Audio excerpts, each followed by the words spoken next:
स्वागत है आप सभी का अपने चैनल एकलव्य स्टडी पॉइंट पे। और मेरा नाम है सचिन और आज की इस वीडियो में हम सभी क्लास 12th की होम साइंस से जो आपका चैप्टर है विकास, संचार तथा पत्रकारिता, इसके जो है चैप्टर को अच्छे से समझने वाले हैं। तो आइए वीडियो को स्टार्ट करते हैं। आपको आगे मैं बताना चाहूँगा कि आप इंस्टाग्राम पे मुझे फॉलो कर सकते हैं। मेरा यूज़र नेम आप सभी के सामने लिखा हुआ है। अगर आपको कोई भी प्रॉब्लम आती है तो आप आगे मुझसे पूछ सकते हैं। और आप अगर हमारा टेलीग्राम ग्रुप ज्वाइन करना चाहते हैं तो class 12 ESP new group search मार के आप टेलीग्राम से ज्वाइन हो सकते हैं। और वेबसाइट पे आप सभी को नोट्स प्रोवाइड करवा दिए जाते हैं। www.eklavyastudypoint.com हमारी वेबसाइट है, तो आप वेबसाइट को जरूर विजिट करें। तो आज का जो हमारा चैप्टर है इसका इंट्रोडक्शन अगर हम देखें तो देखिए इसमें लिखा है कि जिस प्रकार मनुष्य वायु तथा जल के बिना जीवित नहीं रह सकता, ठीक उसी प्रकार आधुनिक युग में यानी कि जो आज का समय है इसमें हम संचार के बिना अपना जीवन नहीं काट सकते। संचार क्या है कि इसको इंग्लिश में हम कम्युनिकेशन कहते हैं और हिंदी में संचार कहते हैं। ये लैटिन भाषा का जो एक वर्ड है कम्युनिस, वहां से आया है, जिसका मतलब होता है कॉमन यानी कि सामान्य। यानी कि अगर हम बात करें संचार की, जब दो लोग आपस में बात कर रहे हैं, ठीक है, हम अपना जो भी मैसेज है वो दूसरे तक पहुंचा रहे हैं, वो भी एक संचार है। तो ये हमारे जीवन का एक अभिन्न अंग है, यानी कि संचार के बिना हम बिल्कुल भी नहीं रह सकते। फिर उसके बाद है, यह कहना गलत नहीं होगा कि पत्रकारिता, मीडिया तथा संचार के विभिन्न माध्यमों की समाज में भूमिका बहुत जरूरी है। देखो, पत्रकारिता बहुत जरूरी है। मीडिया से ही हमें पता चलता है दुनिया में, देश विदेश में क्या घट रहा है। संचार तो है ही जरूरी, ठीक है। संचार शब्द का तात्पर्य बस इतना सा होता है कि जो सेंडर है, ठीक है, और जो रिसीवर है, उसके बीच में एक मतलब जो मैसेज है वो मतलब दोनों को समझ में आ रहा हो। सेंडर अपनी बात रिसीवर को भेज रहा है, रिसीवर अपनी बात सेंडर को भेज रहा है। तो ये भी एक तरीके का ये संचार है, ठीक है। आगे बढ़ते हैं। विकास, संचार तथा पत्रकारिता का महत्व। तो इसमें यह बताया गया है कि प्रभावी संचार एक दो तरफा प्रक्रिया होती है। संचार मीडिया के विभिन्न रूपों जैसे कि प्रिंट, रेडियो, टेलीविजन, नए मीडिया आदि के उपयोग को भी संदर्भित करता है। यानी कि देखिए, जो संचार होता है वो जब दो तरफा हो तो ही वो अच्छा होता है। यानी कि मैंने आपसे कोई बात बोली, आपने मुझे वापस बात बोली, ठीक है, ये संचार होता है। ये नहीं कि सिर्फ मैं बोले जा रहा हूं, ठीक है। संचार हमें अलग अलग रूपों में देखने को मिलता है। प्रिंट मीडिया होता है, देखिए ये जनसंचार होता है जिसमें हम बड़े समूह को हम मतलब संचार अपना मतलब पहुंचा रहे हैं।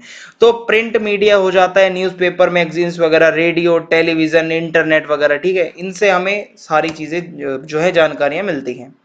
विकास की विभिन्न गतिविधियों में लोगों की भागीदारी को सुविधाजनक बनाने के लिए संचार का प्रयोग एक सशक्तिकरण उपकरण के रूप में भी किया जाता है।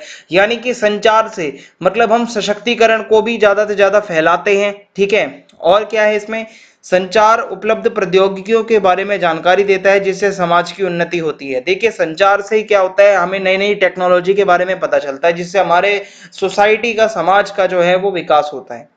ये छात्रों को विकास की प्रक्रिया के लिए संवेदनशील बनाता है। यानी कि संचार होगा तभी हम जो स्टूडेंट्स हैं उनको पता चल पा रहा है। अब आज मैं अगर आपको बता रहा हूं तो ये भी संचार की वजह से ही आपको पता चल पा रहा है, ठीक है। और आपको कैसे समाज के जो मुद्दे हैं, ठीक है, समाज से जुड़े हुए, इसमें कैसे लिखना है, कैसे बोलना है, ये सब हमें संचार से ही पता चलता है।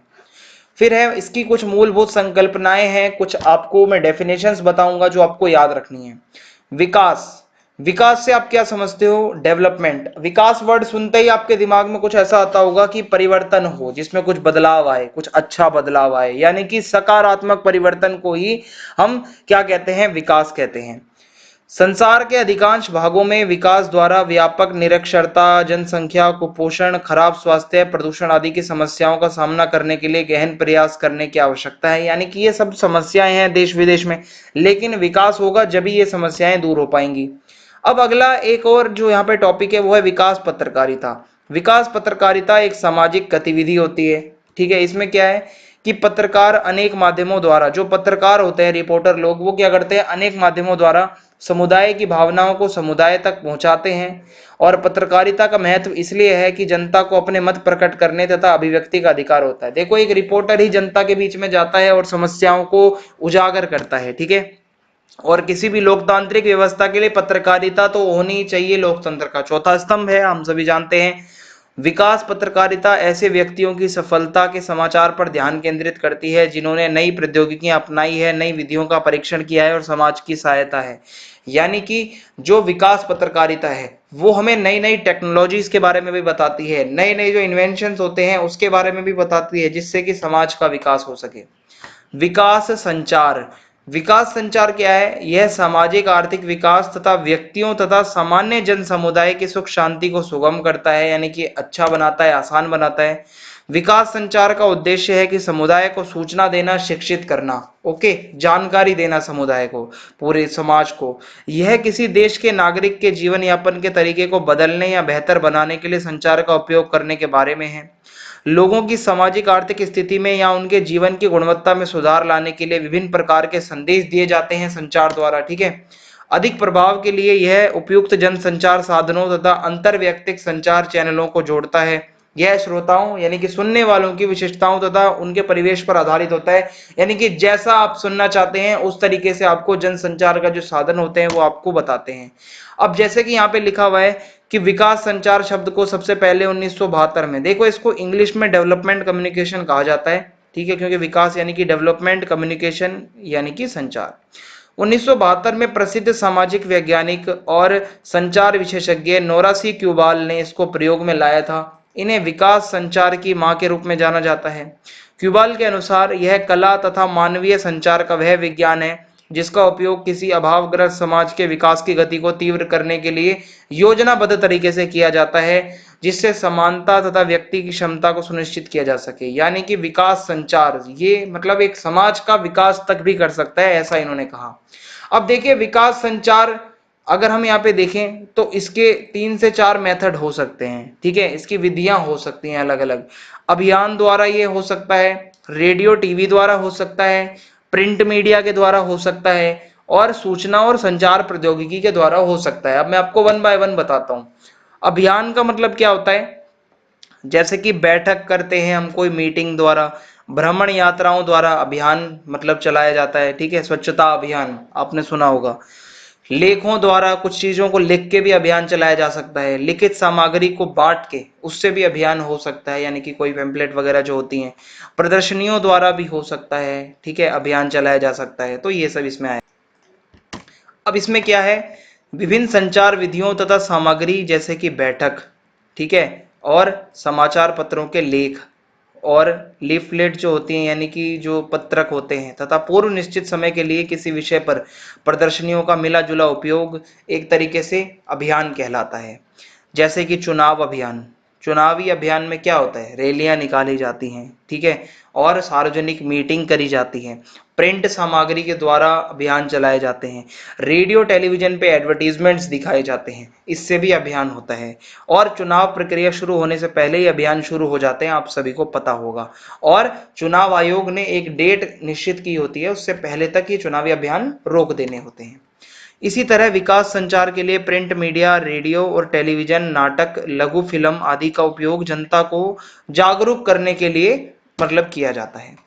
अभियान कभी कभी एक निश्चित अवधि के लिए समयबद्ध कार्यक्रम होते हैं। उदाहरण के लिए पोलियो प्रतिरक्षण के लिए महीने में एक विशेष रविवार, एक फिक्स दिन होता है। ये पोलियो वाला अभियान भी आप सभी को पता होगा। अब है रेडियो और टेलीविजन। तो रेडियो तथा टेलीविजन सबसे ज्यादा लोकप्रिय, एक फेमस और सस्ते जनसंचार के माध्यम है हमारे भारत के अंदर। खासकर हमारे देश में बड़ी जो जनसंख्या है, लोग रेडियो को बहुत ज्यादा पसंद करते हैं, क्योंकि रेडियो शिक्षा देता है, रेडियो मनोरंजन करता है, ठीक है। और रेडियो ज्यादा लाभदायक होता है क्योंकि जो अनपढ़ है वो उसको सुन सकता है, इसको समझ सकता है। जो देख नहीं सकता किसी चीज को वो भी इसको सुन सकता है। समझ में आ रहा है? जो लोग पढ़ लिख नहीं सकते उनको भी अपने आसपास के बारे में रेडियो से ही पता चल जाता है। अब उसके बाद है प्रिंट माध्यम। प्रिंट माध्यम क्या होता है? जो हमारे न्यूज़पेपर, मैगजीन्स, ठीक है, और वीकली मैगजीन्स हो गए, बुक्स हो गई, ठीक है, ये सब हमारे प्रिंट माध्यम, मुद्रण माध्यम या मुद्रित माध्यम कहलाते हैं। देश भर में राष्ट्रीय तथा क्षेत्रीय स्तर पर जो भी समाचार पत्र होते हैं वो हमें बहुत ज्यादा मतलब हर विषय के बारे में बता देते हैं, चाहे वो अर्थव्यवस्था का विषय हो, कृषि का विषय हो, खेल के विषय हो, राजनीति के विषय हो, सब जानकारी हमें मिल जाती है। प्रिंट माध्यम का प्रभाव। तो देखिए जो ये प्रिंट माध्यम है, मुद्रित माध्यम है, जनता को शिक्षित करता है, जानकारी मतलब जानकार बनता है एक आदमी। मुद्रित माध्यम लोकतंत्र को प्रभावी ढंग से कार्य करने में मदद करता है। जनता को सरकारी नीतियों के बारे में पता चलता है, सरकारी कार्यक्रम न्यूज़पेपर में छापे जाते हैं। इससे लोगों को अपनी भावनाओं को आवाज देने में मदद मिलती है और सरकार को नीतियों या कार्यक्रमों में बदलाव करने के मतलब कि जो है एक मदद मिलती है कि जनता क्या चाहती है। ग्रामीण क्षेत्रों की उपेक्षा बावजूद भी कलम की ताकत अथवा प्रेस की शक्ति को नकारा नहीं जा सकता। देखो मतलब बहुत ही ज्यादा इंपॉर्टेंट होता है प्रिंट माध्यम का होना भी, क्योंकि सिर्फ रेडियो से सारे काम नहीं होते। अब उसके बाद है सूचना और प्रौद्योगिकी, ठीक है, इंफॉर्मेशन एंड टेक्नोलॉजी। अब इसके बारे में देखते हैं।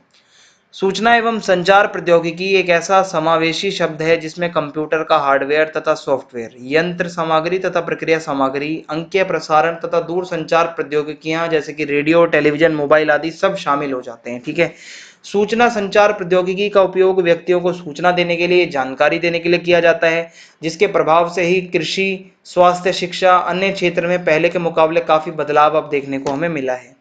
जैसे कि सूचना संचार प्रौद्योगिकी ने वित्तीय, सामाजिक और राजनीतिक क्षेत्रों में महत्वपूर्ण परिवर्तन ला दिया है।